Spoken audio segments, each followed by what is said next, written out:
ایک موجودہ امریکی صدر اور شمالی کوریا کے رہنما کے درمیان یہ پہلی ملاقات تھی اور کیپٹل ہل پر اس کی بازگشت سنائی دے رہی تھی۔ آج میں صدر کو اس اہم قدم پر مبارکباد دیتا ہوں اور امید کرتا ہوں کہ اس اقدام سے تاریخی امن کی راہ ہموار ہوگی۔ امریکی یقیناً جنگ کی دھمکیاں دینے اور برے ناموں سے پکارنے کی نسبت بات چیت کرنا بہتر سمجھتے ہیں۔ لیکن ڈیموکریٹس کی جانب سے کم ٹرمپ ملاقات پر زیادہ محتاط رد عمل سامنے آیا ہے، کیونکہ اس کے بعد جاری ہونے والے مشترکہ اعلامیے میں نہ تو کوئی ٹائم ٹیبل دیا گیا ہے اور نہ ہی اہم نکات واضح کیے گئے ہیں۔ میں نے شمالی کوریا کے ساتھ رابطے کے نتیجے میں اس سے زیادہ کمزور بیان کبھی نہیں دیکھا، تو ہم امید کرتے ہیں کہ انتظامیہ اگلے اقدامات اور حکمت عملی کے بارے میں بتائے گی۔ ڈیموکریٹس کا کہنا ہے کہ کم جونگ ان نے صدر ٹرمپ کو کوئی گارنٹی دیے بغیر ان سے ملاقات کر کے بڑی کامیابی حاصل کی ہے۔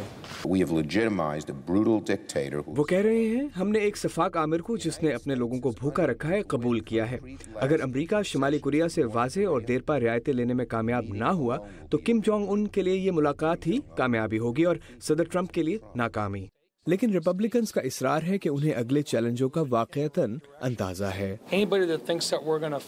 جو کوئی بھی یہ سمجھتا ہے کہ ہم ایک ملاقات کے ذریعے 50 سال سے زیادہ عرصے کے چیلنجوں سے نمٹ لیں گے تو یہ حقیقت پسندانہ سوچ نہیں ہوگی۔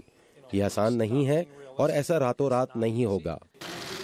تاہم دونوں جانب کے قانون ساز متفق ہیں کہ صدر ٹرمپ اور کم کے درمیان تعلق کا یہ مطلب نہیں کہ شمالی کوریا کا انسانی حقوق کا بدترین ریکارڈ دھل گیا ہے۔